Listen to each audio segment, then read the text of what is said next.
It is that time of the week, 15 minutes to dissect, discuss all the latest in the world of boxing. And Barry Jones and myself were joined by man of the moment, Kell Brook. Kell, good to see you. Very well. 14 months you've been out of the ring until Saturday night, victory over Mark DeLuca. How does it feel to be back?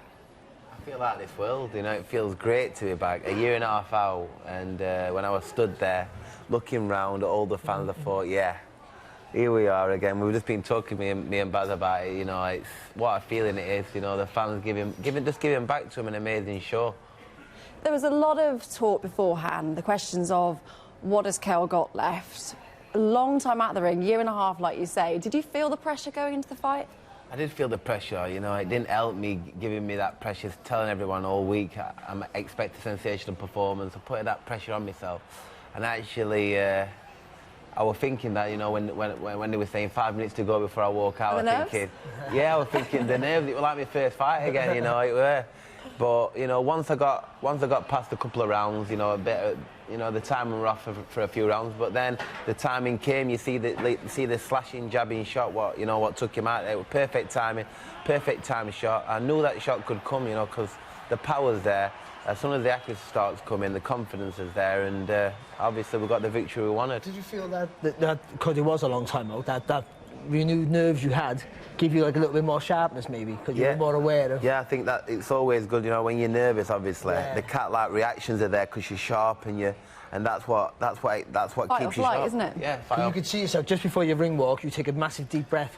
Yeah. I think, here we go again. Yeah. So I just take that. I take it all in, and you could see, like, in my face, you know, like I was thinking, you know, here we are now. This is the moment. You know, millions are watching now. I've got to perform. I'm on that stage. The magnifying glass is going to be out, and I performed. But to be honest, you are at that level now where, to be fair, because you are a name, and you're expected to beat almost everyone you come up against most of the time, that you have to, or you must feel that you have to put on not just a win, a performance. It has to be like a stand-up performance. Yeah, it's not about just getting in and just getting the win, you know, looking ugly and getting the win. It's not about that. I've always put that pressure on where, you know, I need performance, need to be consistent, the performances, because I'm at that level.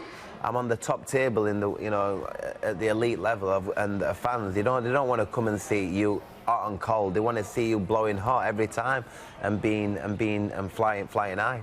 And consistency as well is more so outside the ring, or you live your life now, because you looked in great shape. I know you moved up in weight, but you looked in fantastic. You were ringside. You looked in fantastic shape. Yeah, and that before the fight, you said it's the best you've ever felt. It is. A lot of fighters do say that.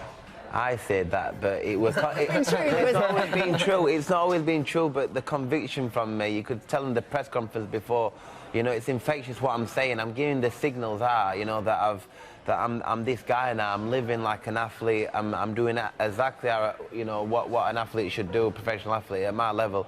More experience now, and I've got the fire in the belly. You were back with Dominic Ingle as well for this fight. How good was that for you? You know, it's great. You know, obviously, it's where I've been growing up. Old man Brendan Ingle, you know, spent so much time with me, building me confidence up. You know, taking me out in his car, just talking to me for hours on end. And you know, of course, it's great. There's some Liam Williams that we've been on about. You know, he's set the bar high. I had to set the bar a little bit higher. You know, show him this old dog. But I'm just saying, this Barrett, you know, we're just sharpening each other in there, because we all want Dominic or whatever to impress him. So we're always pushing that extra bit more, and we're getting great results. I was going to mention that, because the Ingle gym, you've been through a few generations, haven't you? Because you were there with Naz, and then obviously Johnny and Naz combined. Putting me age now. Yeah, but they said that. Than me, and obviously no, but then Junior Witter. So even though you sort of took over, you were under their spotlight, and then you sort of took over from Junior. Yeah. Do you feel like you're still the top dog now? I still feel that I'm top dog, and you can just feel it when I'm in that gym, you know, because, you know, they're seeing what I'm doing in the gym, you know. Everyone trains a little bit harder. Everyone's a bit harder when I'm there and pushing on, because I'm the man to, you know, as like I'm saying, I'm old in the game. But I've got that bit between my teeth. You've turned professional young, so you've had a long career. I've had a long career, but, you know, I've like I said, I'm flying really. I'm flying high. I've got the eye tag, and I'm pushing hard like I'm a challenger. It's like I've never been a world champion before.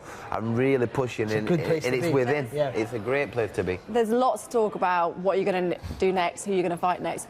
One of the potential opponents was actually sat behind me ringside on Saturday night, Liam Smith. Is that a possibility? Of course it's a possibility, you know, but... You've sparred before, we have sparred before, but like I said, I'm after world titles and stars. You know, I think... is Liam one of them stars? No, I think me and Liam, it'd be a great British, you know, a great British fight, you know, a derby fight. But, you know, I think someone like Daniel Garcia or Michael Garcia, you know, some names like that, you know, like a star name, you know, because me and Liam, it is a great fight, but it's like, is he a star? I'm after star quality opponents, and obviously, like I said, world title fights. So you literally only want the belts? I don't, like I said, I want to be a two-time. I've got no time to waste now. Yeah. You know, I'm on the last chapter of my career. I want to give it me all. I don't need no more warm-up fights. I'm after them big fights. If you've got a belt, I'm here. I want you to go on. I want to. What about Khan? Are you fed up of hearing Khan's name now? Is that done, or is that still a possibility? Come on. It's like we've just been talking about that forever. It's like we've been talking about that forever. You know, after seeing me Saturday, he's going to think, you know, he was probably better off getting me before when I didn't have this spirit with me, this fire in the belly, you know. But, you know, you see me there, I've had a year and a half out. I'm only going to get better. You never stop learning.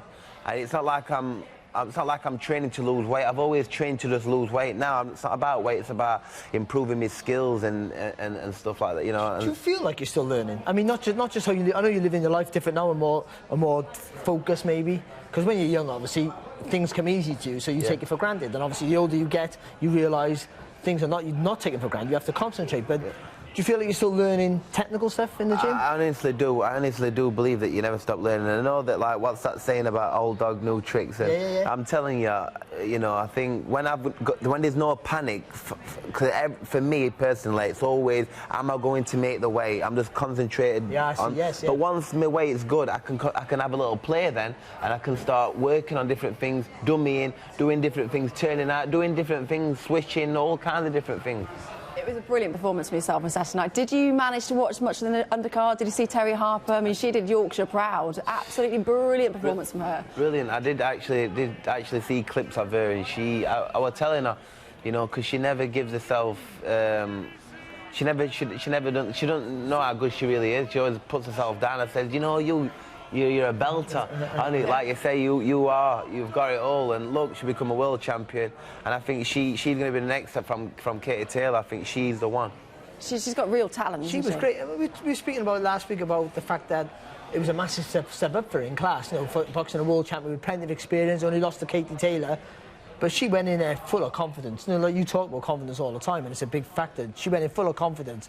And I thought she was disciplined, but still tenacious enough to make sure that the champion couldn't exert any sort of experience over her. And she's only 23, don't forget. She's a baby and she's still growing.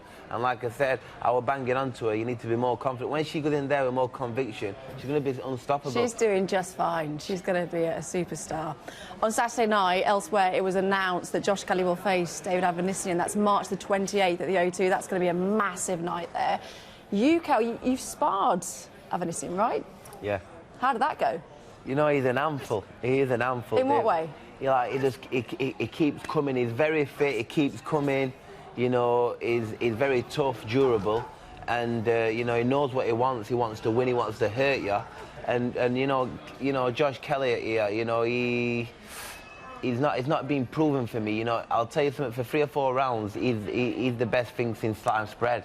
You know, he's got the head movement. He likes looking at his work. You see, but when it starts getting a bit, you know, tough in there, I think he's a fantastic fighter. But I'm telling you, this one. A bit too soon, do you think? I think maybe. It feels like that. I think it feels like he's going to, come of age, and if you're good enough, you're ready, and that's what they say. And I think it's a step up for him, and it's a big step up. Avanissian's, he's used to boxing from home. He went to Spain to win the European title against a big puncher. So, and I think he's not been a knockout puncher. Every shot solid, and that can take you out of your comfort zone. We are running out of time, Kell, but I've got to ask you. We saw you training before the fight with a couple of Sheffield United players, and of course Chris Wilder was there on Saturday night. Yeah. What have you made of their season, and what was that all about? Oh, the season and Wilder. You know, Wilder. I'm telling you, he's got us to where we are. You know, he's very passionate. You know, I was waiting for these guys for about an hour and a half because you know, after training, you know, Chris Wilder, we're grilling him. You know, he's got passion there, and obviously it shows you in his play. Do you think we'll see you back at Bramall Lane fighting? Please. Let me go in there and get a win and like I said, do the city proud and just be there and give Well, best of luck, and we're looking forward to seeing what else you've got to give in 2020. Thank you very much for joining us this week.